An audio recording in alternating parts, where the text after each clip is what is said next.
Para mí es un agrado el poder, en este caso, presentar al siguiente participante, que es el comandante Chamorro. Adelante, comandante.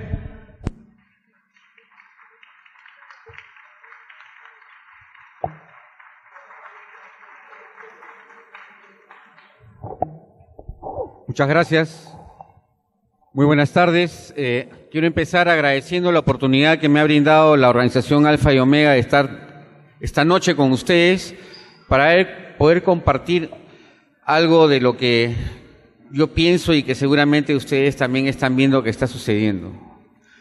Para sintonizarnos en la misma frecuencia, les comento de que yo estoy aquí porque en el año 99 inicié el proyecto de crear la Oficina de Investigación del Fenómeno Aéreo Anómalo en la Fuerza Aérea. Ya en esos días ya Chile había lanzado su oficina y teniendo el Perú mucho más afluencia de eventos, vi que era necesario crear una oficina del mismo estilo acá en el país. Gracias a Dios, los jefes en ese momento me hicieron caso, recibí el apoyo directo del alto mando, tuve la oportunidad de viajar a Chile para conocer lo que ellos habían hecho y pude convencer a la alta dirección de la Fuerza Aérea para crear esta oficina. Es ahí que empieza mi trabajo de investigación, pero más que nada de enterarme de cosas que considero importantes y que me hacen en lo personal pensar de que la presencia extraterrestre en ese planeta es real, es cierta y es palpable.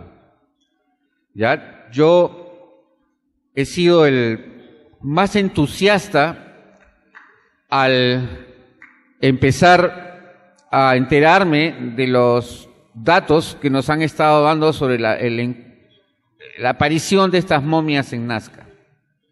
Así que ahora vamos a empezar a compartir un poco de lo que yo les he traído y he titulado esta conversación como las momias de Nazca, oportunidad y amenaza. Cuando algo es las dos cosas a la vez, tendría que ser una oportu-amenaza. ¿Ya? Creo que es una oportunidad porque al fin y al cabo podríamos demostrar la presencia extraterrestre ancestral y qué mejor que en nuestro país. Eso despejaría muchas dudas y certificaría lo que mucha gente piensa, ¿no? Y es una amenaza porque de ser una estafa, todo lo que se ha avanzado hasta hoy se estancaría. No creo que retroceda, pero sí se estancaría. He escuchado a los expositores anteriores, el expositor anterior. Yo puedo decir que soy casi testigo de todo lo que él nos ha manifestado, porque sí hay un gran interés en la región Ica con respecto a este fenómeno, y ellos lo ven como oportunidad, efectivamente. El turismo que busca estos enigmas crece cada día. Yo conocía a un piloto que se llamaba Herrán, se apellidaba Herrán, que trabajaba en las líneas de Nazca, pero él encontró otras líneas nuevas en la zona de Palpa y las dio a conocer. Él trabajó con esta persona que hizo el libro de Recuerdo del Futuro y fue una de las personas que sumó más a estos proyectos. Entonces, felicitaciones al expositor anterior porque todo lo que él ha dicho me parece que es muy importante de ser tomado en cuenta.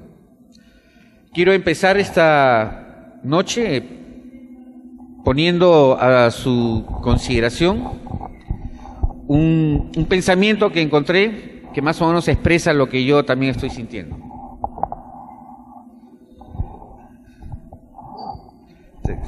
El secretario. Yo creo en muchas cosas que no he visto, y ustedes también. Eso lo sé, lo sabemos todos. No se puede negar la existencia de algo palpado, por más etéreo que sea. No hace falta exhibir una prueba de decencia de aquello que es tan verdadero. El único gesto es creer o no. Algunas veces hasta creer llorando. Se trata, el tema OVNI, de un tema incompleto, porque aún no tiene respuesta. Pero es una respuesta que quizá uno de ustedes nos pueda dar en algún momento.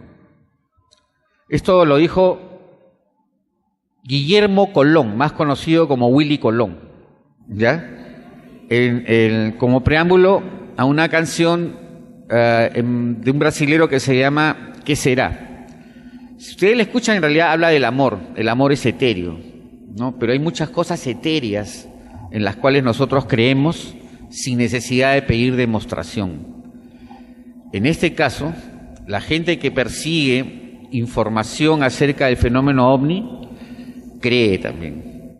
Cree, y por ahora este es un fenómeno etéreo, solamente hay que creer. Pero si se demostrara con pruebas como las que hoy se manejan la presencia real, esta situación cambiaría. Ya no serían datos, sino información. La siguiente, por favor. Esto es algo que todos han visto seguramente porque ha corrido por los medios de comunicación y nos han bombardeado los últimos 4 meses. La siguiente. Miles de explicaciones, que esto es fraude, que esto es verdad. Desde el fondo de mi corazón me gustaría que sea verdad. Pero cabe la posibilidad que sea fraude, que sería una pena. La siguiente. Desde mayo del 2017, que en Alfa y Omega se dio a conocer las primeras noticias del tema de las momias, varios medios hicieron referencia al reportaje publicado en la página del Grupo Gaia, cuya página, está ahí escrita, publica información sobre el yoga, transformación espiritual y búsqueda de la verdad. Este reportaje en cuestión indica la presencia de una momia extraterrestre presuntamente, que se encuentra cubierta de un polvo blanco similar al yeso, que tendría la función de secar el cadáver para evitar su putrefacción y así permitir su momificación.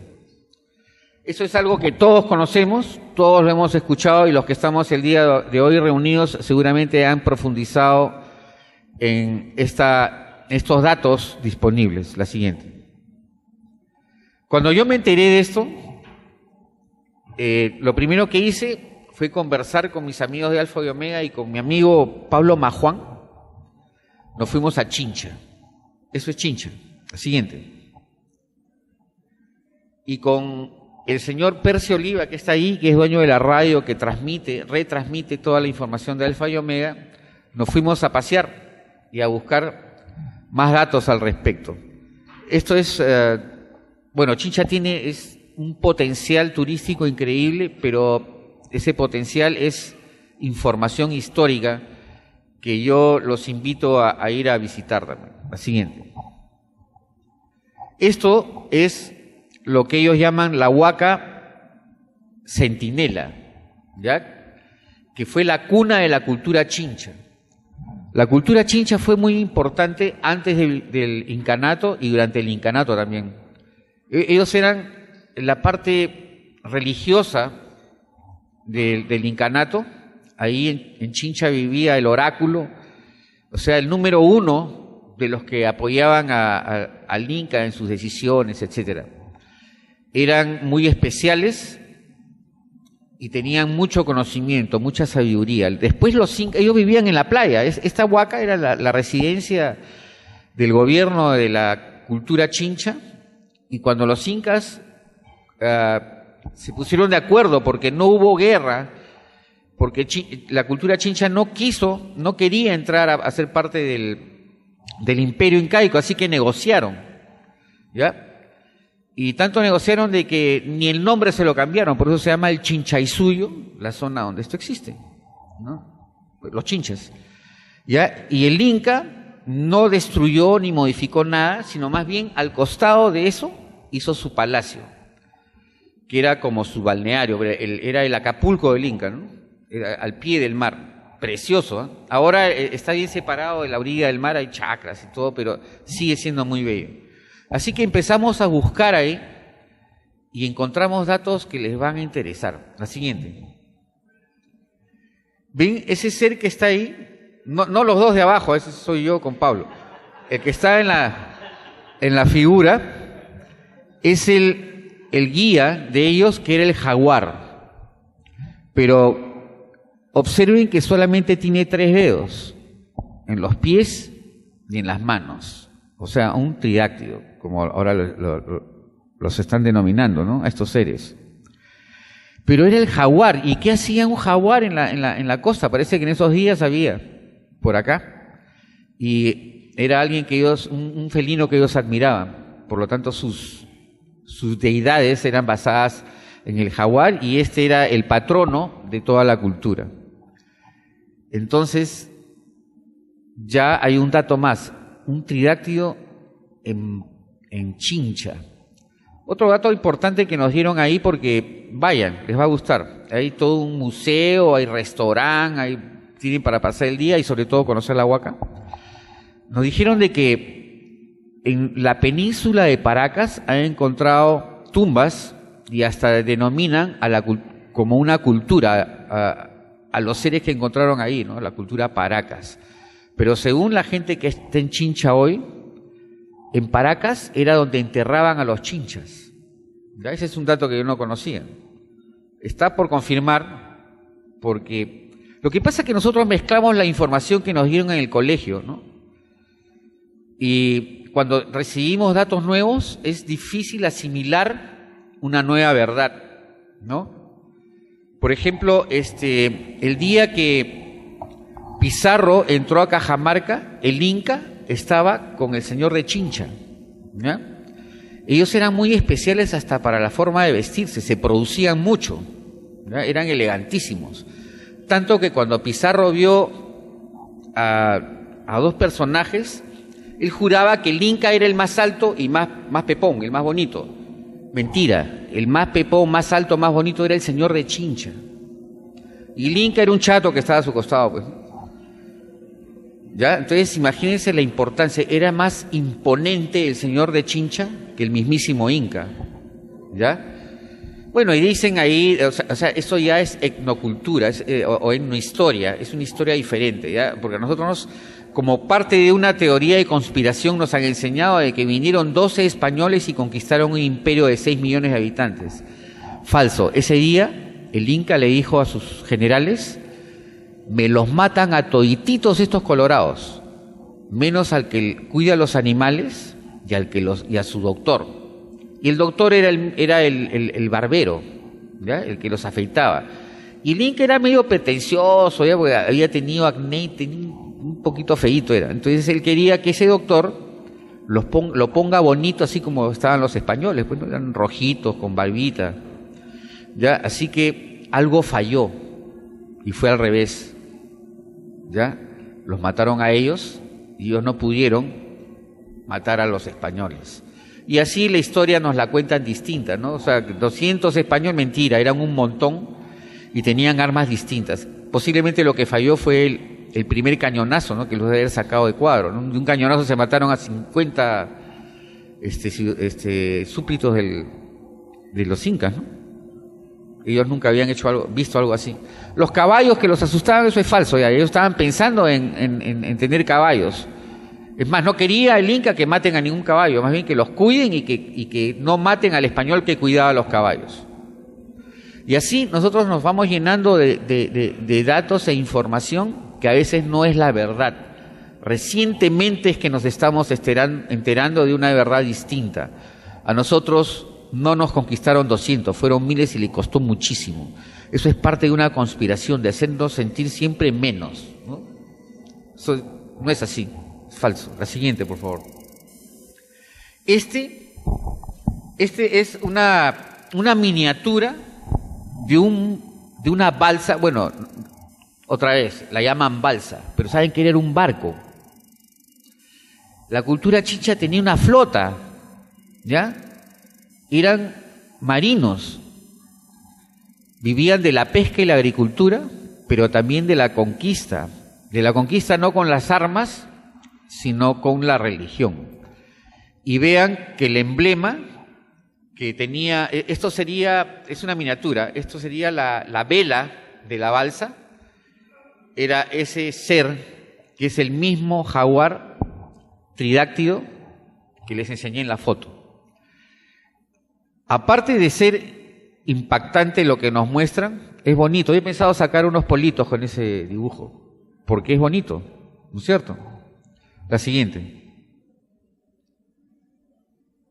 Pero nosotros, cuando hablamos de esto que les estoy diciendo, ojo, lo que les estoy diciendo, mientras no sea confirmado, son datos, no información.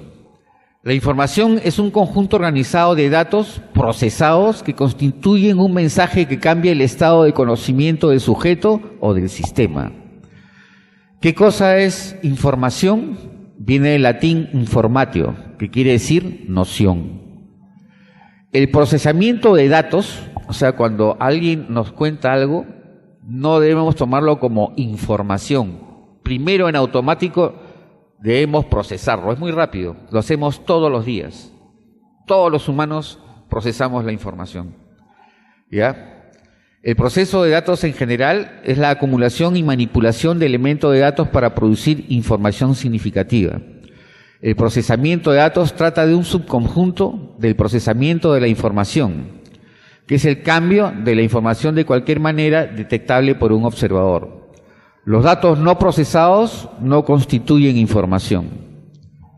O sea, por ahora el tema de las líneas de Nazca, ¿qué son? Datos nada más. Porque no es información, no ha sido comprobada, no ha pasado el proceso completo de la información o del proceso de la información. La siguiente. Cuando yo vi lo de Nazca, vi esto, entonces me puse a analizar. Ojalá que sea cierto, pero para que sea cierto debe pasar el proceso. Por ahora estamos en un proceso de investigación en manos de científicos. Por supuesto podemos hacer muchos comentarios al respecto. ¿Por qué no los científicos peruanos? ¿Por qué no lo hizo el Ministerio de Cultura? O qué sé yo, ¿no? Los españoles cuando vinieron, las investigaciones que ellos hacían, las hacían los curas, ¿ya? Lo hacían los conventos y siempre desvirtuaban la verdadera información, entonces no servía, y con eso mecían a los incas y hasta el día de hoy nos siguen meciendo a nosotros, porque ¿qué nos enseñan? Lo que los españoles han querido que nosotros sepamos, pero no, nuestra cultura era superior, no más que ellos quizá, pero del mismo nivel y creo que culturalmente más altos, ¿no? Entonces, este dibujo más o menos es como nosotros estamos, ¿no? Llenos de datos por procesar. La siguiente. El proceso del procesamiento de los datos involucra varias actividades. La primera es la validación, que es asegurar que los datos suministrados sean de fuente confiable, según su clasificación, oportunos, limpios, correctos y útiles, entre otras cosas. O sea, cuando reciben información ustedes, ¿qué es lo primero que ven? La fuente. ¿Quién se lo está diciendo? ¿No es cierto? ¿De dónde salió esa información? Yo tenía un vecino cuando era niño que le decían badulaque le decían, que significa mentiroso. Recontrapalero era él. Entonces, cuando él nos decía algo, de hecho era mentira. ¿Ya? Por ejemplo, él era acólito y una vez nos dijo de que él se había robado la hostia grande del sacramento que hace el cura durante la misa y se la comió, pero como el cura iba a darse cuenta, él cortó una cartulina y la puso ahí. ¿Ya? Y el cura al momento de la ceremonia se comió la cartulina. Es falso, pues, ¿no? Pero lo decía con convicción y nos reíamos de él, pero era mentira. Mentira. Ni siquiera había que comprobarlo, porque el cura lo hubiera matado, pues, ¿no? De haber puesto una cartulina en vez de la hostia consagrada. Tengan cuidado con eso. Cuando reciban datos, evalúen quién se los está dando. No vaya a ser que sea un badulaque más. ¿Ya? Estamos llenos de badulaques. ¿Ya? La clasificación ordenada de elementos de cierta secuencia y en diferentes conjuntos. O sea, hay que agrupar los datos para procesarlos. La recapitulación, que es reducir los detalles de los datos a sus principales puntos, porque es un montón de datos. Por ejemplo, con el tema de las momias, nadie me ha dicho ni nadie ha mencionado si las momias tienen tetillas o si tienen ombligo. Pero ya salió una foto de una momia con huevos en el vientre y por la zona del pecho. ¿Qué hacen los huevos en el pecho? No sé. No van ahí, ¿no es cierto? O sea, y si hay huevos, ¿qué eran? Aves. No sabemos qué eran, ¿no? O reptiles. ¿No? En todo caso, ¿alguien ha escuchado algo de eso? ¿Alguien se ha fijado en ese detalle? Los humanos tenemos tetillas, en realidad todos los mamíferos, macho o hembra, los dos tienen tetillas, ¿no es cierto? ¿Y saben por qué? Porque en las primeras semanas del embarazo, nosotros todavía no tenemos sexo. Y la máquina, la fábrica, es estándar. Es como cuando hacen los carros en Japón, los hacen con piezas para que el timón pueda ir a la derecha o a la izquierda. En algún momento del proceso se decide a dónde va a ir ese carro, entonces según eso le ponen el timón a la derecha o a la izquierda. Igual con nosotros. Nosotros tenemos las tetillas los hombres, pero no nos sirven de nada. ¿Por qué? Porque cuando nos estaban fabricando, estábamos en la fase estándar, sin que se haya definido el sexo. Los perros también, los perros tienen 8 tetillas. Y hasta el toro. Todos tienen, pero estos seres, nada. ¿Alguien nos ha visto? ¿Alguien sabe ese dato? Eso es algo que habría que preguntar, ¿no? Tampoco nos han hablado, bueno, no sé por qué dicen que le han puesto nombre de María, Juanita, nombre de mujer. ¿Que eran mujeres o eran hombres? ¿Eran varones o no se sabe? O de los dos. O raros, no sé. ¿Ya? Entonces, la recapitulación es juntar los datos para sacar una idea, ¿ya? Entonces, este dato de las tetillas y el ombligo es un dato, pero hay muchos más, ¿no? A mí no me parece lógico que funcione algo de 3 dedos, porque le falta lo que es la pinza. A ver, imagínense agarrar algo con 3 dedos. No se puede, ¿no? A no ser que... y bueno, aún siendo dedos con 6 falanges, 10 falanges, no sé cuántas tienen estas momias, sería un poco complicado, ¿no? Sería como la cola de un mono, ¿no? Entonces hay que tomar en cuenta también eso. ¿Qué factibilidad hay que sea operativo el tener 3 dedos? ¿No es cierto? Sin embargo, nuestros antiguos peruanos, todas sus iconografías ponen seres de 3 dedos. O sea, es posible que sí hayan existido y que sí hayan funcionado. No entendemos cómo. Ahora, eso es algo que todavía sigue sucediendo. Nosotros los humanos tenemos la tendencia de crear al otro. Siempre estamos creando al otro, desde el comienzo de la historia. ¿Ya? Y cuando se empezó a dibujar ya bien... Ya en los cuadros aparecen pues seres con cuerpo de hombre, cabeza de león, cuerpo de caballo y pecho de hombre, ¿no? Seres creados por la imaginación de alguien. Nosotros creamos al otro. Y creábamos al otro para que nos solucione los problemas. Es más, el otro o nos ayudaba, hasta nos castigaba también. ¿Ya? Y lo seguimos haciendo, seguimos creando al otro. Si no, Superman, ¿de dónde es? De otro planeta. La Mujer Maravilla de otro planeta. Thor, y el día de hoy, siglo XXI, se sigue sacando datos acerca de esos seres que hemos creado nosotros mismos. Entonces, ¿por qué no? Algunas creaciones que nosotros encontramos ahora sin explicación son producto de la necesidad de crear un otro. Pero cuando un otro se sitúa geográficamente en un lugar, pero el vecino también lo tiene, y el vecino lejano también, es raro, ¿no? Quiere decir que hay algo más. No es una creación, no es un otro. De repente es un ser que sí existió, comió, caminó por estas tierras y se comunicó con los demás. Ahora, sobre los tridáctidos, ¿ustedes han visto los dibujos de Walt Disney donde sale Pluto, donde sale Donald? Si se dan cuenta, no tienen 5 dedos, tienen 4 nada más en el mejor de los casos, y siempre andan con guantes, ¿no? Y así es casi todo lo que es los dibujos antiguos. ¿Pero por qué? Porque su creador, o sea, Walt Disney, por ejemplo, era un gnóstico. Él manejaba el tema o tenía información verdadera o más profunda de nuestros orígenes, etcétera, ¿no? Entonces, él decía que sus seres, puesto que él los había creado, solamente contaban con 4 elementos, ¿no? El fuego, el aire, el agua y ¿no es cierto?, la tierra. Y el quinto elemento, que nosotros sí lo tenemos, vendría a ser el espíritu. ¿El qué? El éter. Ok, sí. Entonces manejaríamos nosotros por esos 5 dedos, porque manejamos los 5 elementos. Entonces ahí, miren, estamos conversando y estamos viendo de que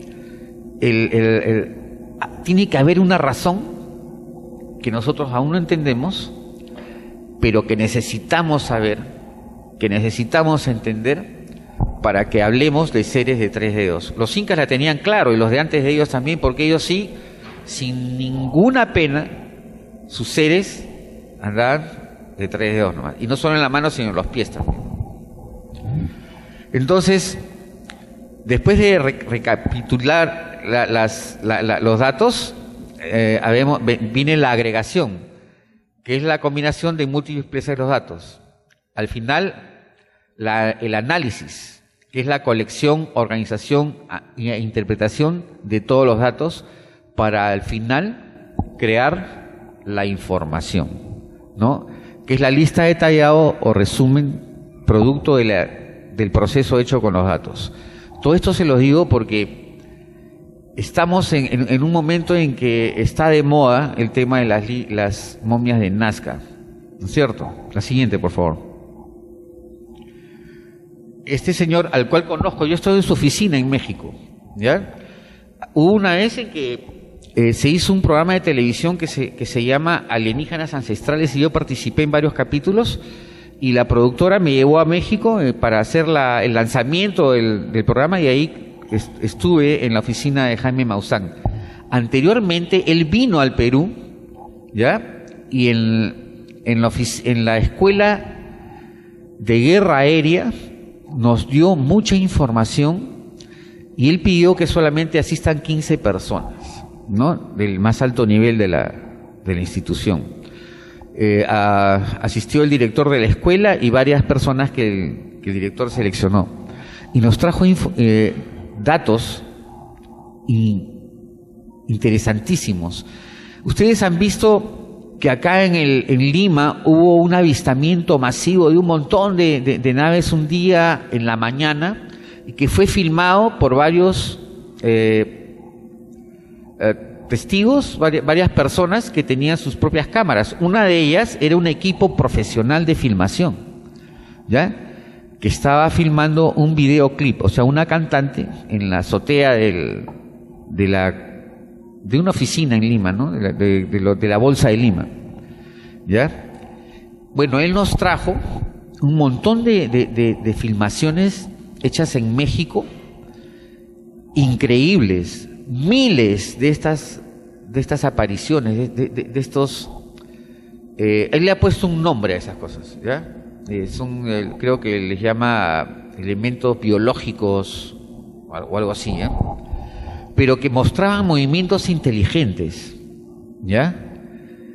Por último, una de las imágenes mostraba una cruz formada por estas esferas de luz, esferas blancas, por miles. Personalmente, yo estuve en la base de Las Palmas, de La Joya, en abril del 81, cuando el ahora comandante Santa María salió y combatió con una con una esfera. La esfera que vimos todos ahí era una de esas miles que se presentan. Y lo digo porque yo la vi junto con 2.000 personas más, ¿ya? Y salió un avión a destruirla porque estaba muy bajo y parecía que fuera un globo aerostático que se estaba desinflando, o sea, estaba deforme, no se estaba como cayendo. 1981 nosotros teníamos cuentas pendientes con nuestros vecinos del sur. Es más, las tenemos hasta hoy. Y algún día se arreglarán. Pero en ese momento estábamos muy pendientes y estábamos en lo que se llama alerta roja. O sea, sí de salir a la guerra. Entonces, al ver eso, la tecnología de ese momento no permitía lo que hoy día se permite. Hoy día no hay que mandar un globo. Bueno, el satélite toma fotos detalladas de cualquier cosa. Se pensó que ese globo portaba sensores que podían transmitir información meteorológica, frecuencias de radio, o sea, información importante para el enemigo, para cualquiera que nos quisiera hacer daño. Así que se mandó un avión Sukhoi 22, que todos vimos, y lo que pasó después de que el Sukhoi 22 es un avión muy poderoso, tiene 12.000 kilos de empuje, y cuando despega con postcombustión, o sea, con toda la potencia que tiene el avión. Porque ese avión, es más, los rusos cuando hacen las cosas las hacen bien, ¿eh? Ese avión es una piedra con motor, ¿ya? Al comienzo la lógica nos permitiría pensar de que eso no debe volar, porque es subsónica la forma del avión. Pero a medida que va acelerando, el avión tiene geometría variable. Miren esa locura. Va cambiando de forma. El cono de adelante, ¿ya? Que es una toma de aire, se va perfilando y va a salir una punta que lo convierte en una flecha. Y las alas al comienzo están abiertas así para que pueda tener sustentación, y a medida que acelera se van cerrando, ¿ya? Y al final, cuando alcanza más de 2 veces la velocidad del sonido, es un dardo con 12.000 kilos de empuje. Eso lo vimos nosotros salir contra eso. Y ese globo que se estaba deformando se armó en una hermosa pelota blanca. Al comienzo yo la veía blanca. Cuando comenzó a subir, en un momento se puso plateada. Pero eso puede ser un efecto óptico por el sol. En La Joya, la formación en esos días era a las 6:45 en la mañana. Los días de mal tiempo en el desierto son muy escasos durante un año, rara vez. Es tan claro todo, nosotros lo llamamos KVOC. KVOC significa Ceiling and Visibility OK. O sea, el cielo y la visibilidad libre, OK. Se ve al sol y a la luna a la vez.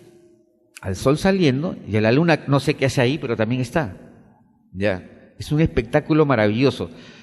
Esta semana, anteayer, vi yo sigo volando Antonov 32, y estábamos acercándonos a Malvinas en Cusco, en la zona de Camisea, y como a las 12 del día estaba la luna llena en el cielo, encima de las nubes. Espectacular eso.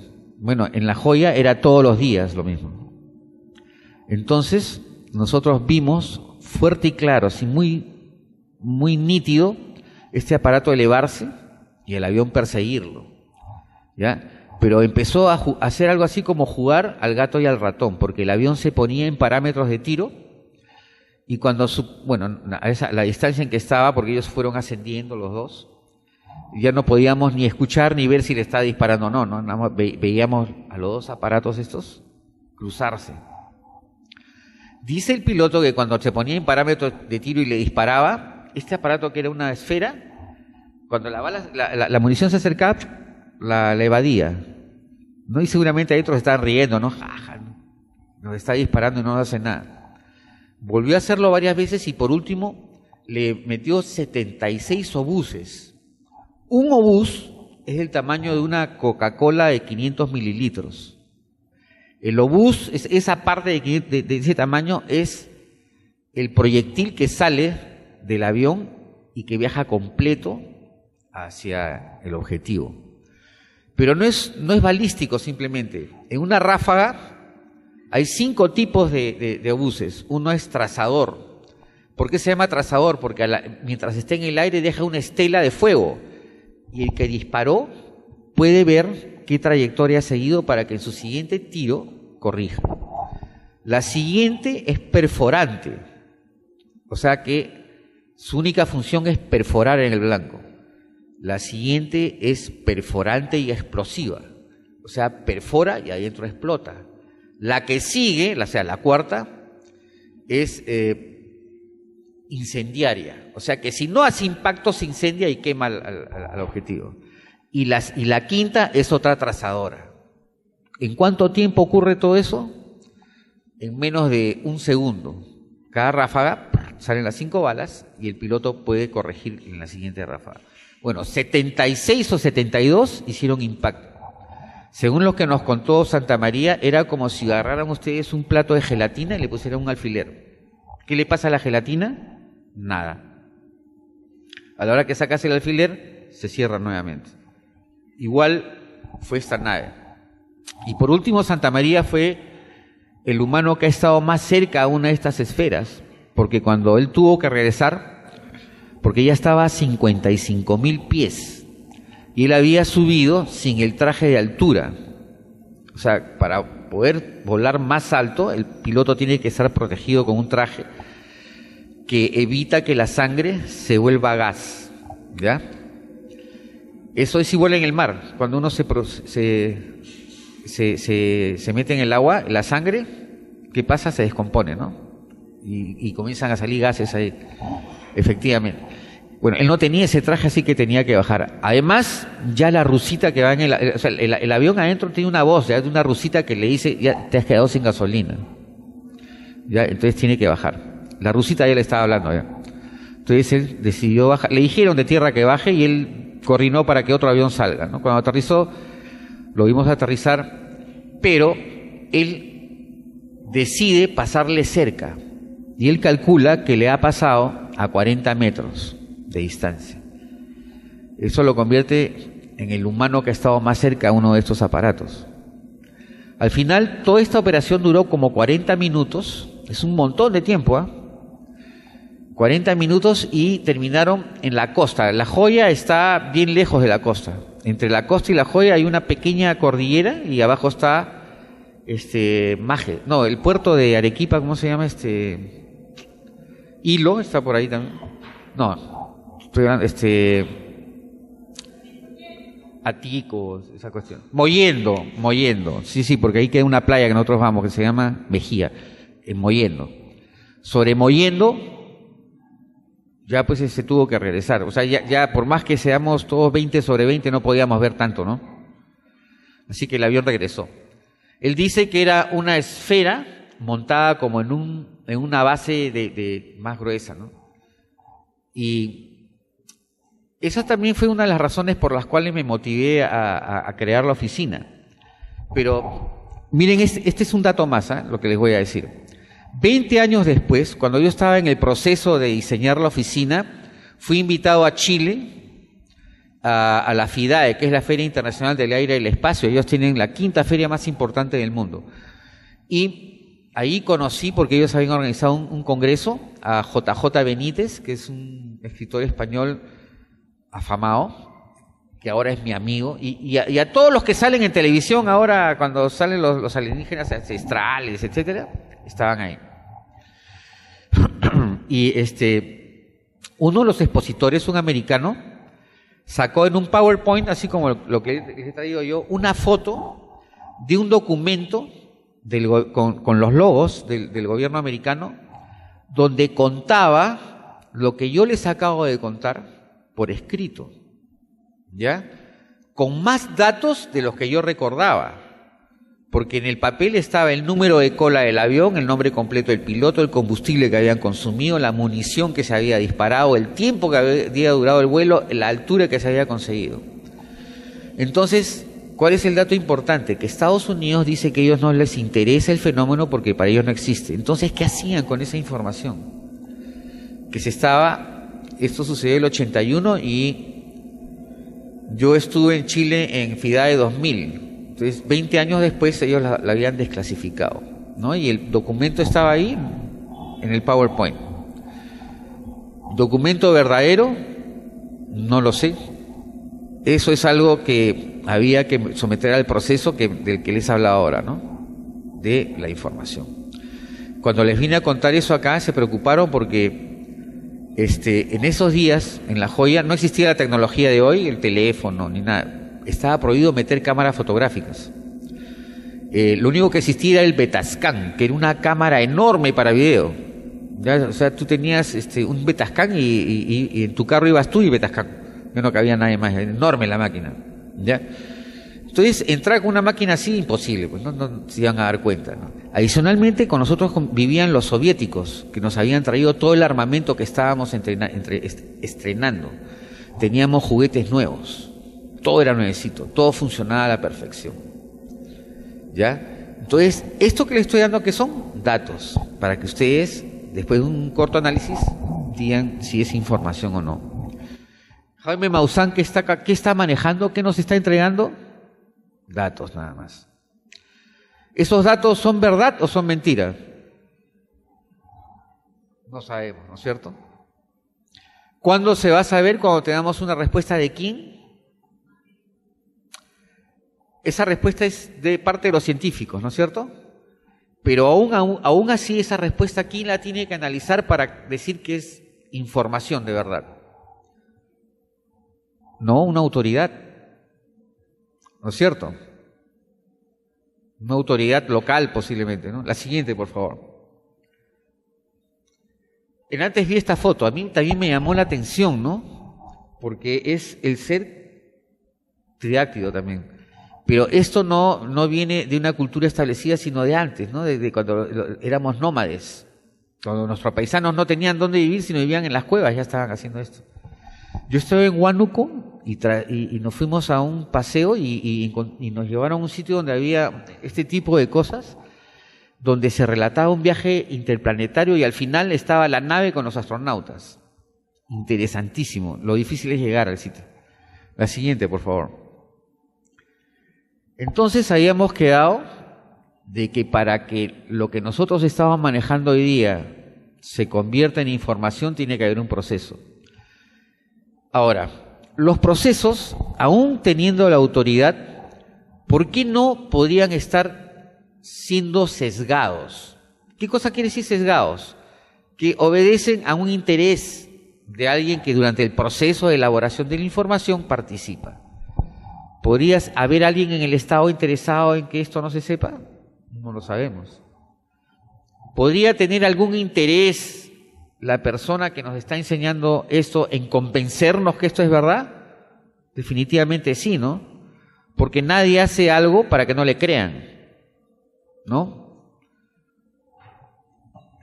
Bueno, mi amigo Badulá, que sí, amigo que hacía esas cosas, ¿no? Pero estos señores no. Entonces, el Ministerio de Cultura se ha pronunciado tempranamente, o sea, muy rápido, acerca de las momias extraterrestres.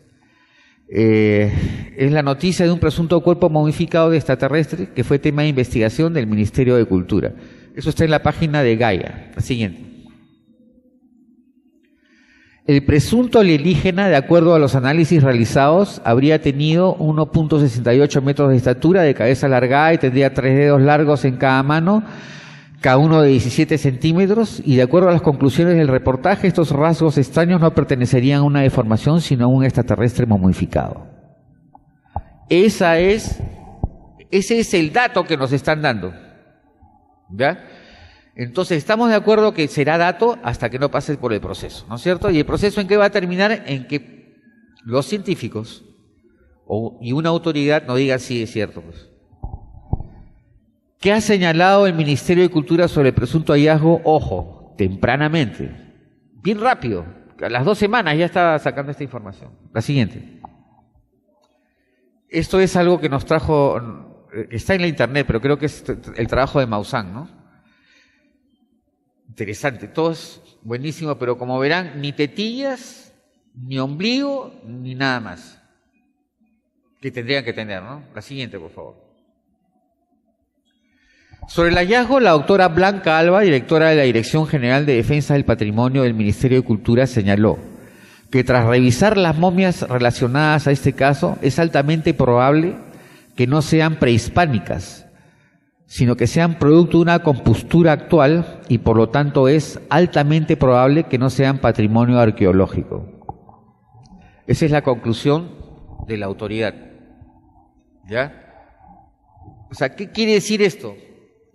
Que ellos no pueden decir qué es, ¿ya? Pero que asumen de que no es prehispánico y por lo tanto no hay que preocuparse porque es no es patrimonio. Pues no. ¿Ya? Entonces, como no es patrimonio, no nos interesamos. La siguiente. Las conclusiones de las pericias a cargo del licenciado Alberto Alfredo Urbano Jacinto, encargado de monitoreo y aislamientos arqueológicos Nazca y Palpa, lo debe conocer. ¿Ya? De la Oficina de Coordinación de la Dirección etcétera, etcétera, están incluidas en el informe 010-2017, con estas siglas, del 22 de marzo del 2017, y señala lo siguiente. Y qué temprano, ¿no? En marzo ya estaban hablando de eso. 1. No ha sido posible determinar el carácter arqueológico o no arqueológico del sitio entre las provincias de Nazca y Palpa por desconocer su ubicación específica. Eso es importante. Si no se sabe la fuente, o sea, dónde está el yacimiento, quiere decir que no existe, pues, ¿no? La siguiente. 2. No ha sido posible determinar que los especímenes o artefactos hallados de ser ciertos y que se muestran en los diversos links de videos, hace referencia a grabaciones compartidas en las redes sociales, tienen la condición de evidencia alienígena o estén asociados a una evidencia de carácter arqueológico. Cabe precisar que las conclusiones del informe versan no solo sobre el reportaje de Gaia, sino además de otros videos publicados por otros grupos y usuarios de YouTube, como Know You Now UFO, Universo Infinito, Tyler Cusco y otros videos con entrevistas sobre extraterrestres a Thierry Jamin, presidente de la ONG Inacri Cusco Perú. Son personajes conocidos en el medio, ¿no? La siguiente. Según indica el informe de Urbano, estas personas aseguran que tienen más de 20 momias del mismo tipo. En varias de las comunicaciones hacen referencia a los extraterrestres como hermanos mayores o Star Childs, hijos de las estrellas, y señalan frases como parece que nos quieren decir algo, ¿no? O que no estamos solos en el mundo, etcétera. Cabe mencionar que el Ministerio de Cultura indicó que las presuntas excavaciones realizadas son tema de investigación del Ministerio Público por haberse cometido el delito de atentados contra monumentos arqueológicos y que lleva el número de expediente 143-2017. Los huaqueros son delincuentes. Ellos matan y los matan a ellos también. ¿Ya? La siguiente. Ya de ahí, con estos datos comienzan a hacer más datos. Que dice ahí, Nazca, hibridación Anunnaki. Sabemos lo que estamos acá, el tema de los Anunnaki, ¿no es cierto? Y creo que el expositor anterior habló de eso, de la posibilidad de que estén manipulando genéticamente a los humanos por alguna razón, para mejorarse ellos, para cambiarnos a nosotros, para volver a ser como nosotros, o de repente nosotros somos ellos del antepasado, del antaño. La siguiente. Y estas son nuestras momias. La siguiente. Esta es una foto, pero lo único que tenemos son fotos. ¿La foto a nosotros nos permite decir algo? ¿No? Fácil sería, le corto las orejas, no sé, pues hay artesanos, para artesanos los peruanos, pues, ¿no? Buenos, ¿no? Para hacer cosas. Pero a mí me gustaría que sea verdad, se lo juro. Me gustaría que esto sea la verdad absoluta y ojalá los científicos lo puedan demostrar. Entonces yo aplaudiría. La siguiente. La siguiente. Y la siguiente, esa la conocen todos.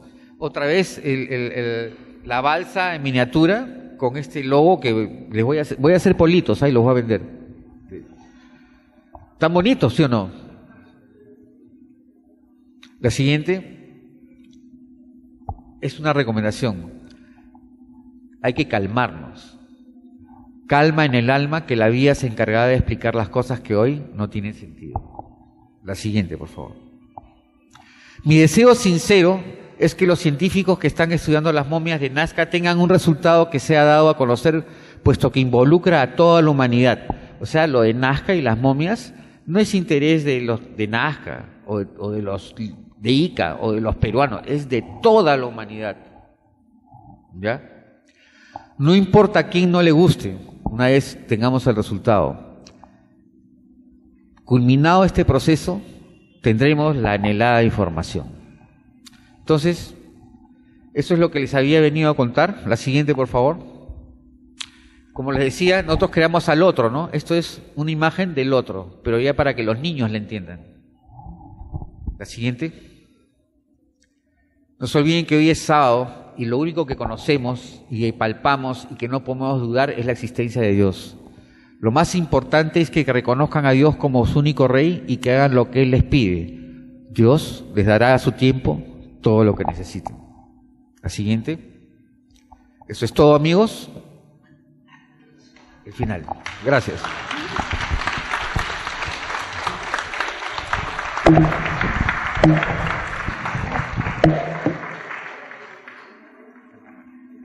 Bien, esa ha sido la participación de nuestro hermano el comandante Chamorro, al cual le agradecemos por su participación y para eso hay que darle un fuerte aplauso a nuestro hermano comandante.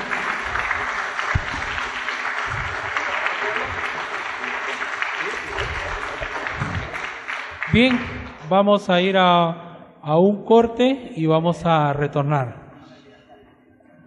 Bien, este corte lo estoy anunciando para las redes. Bien, vamos a hacer un corte de 5 minutos. Si ustedes desean, pueden hacer.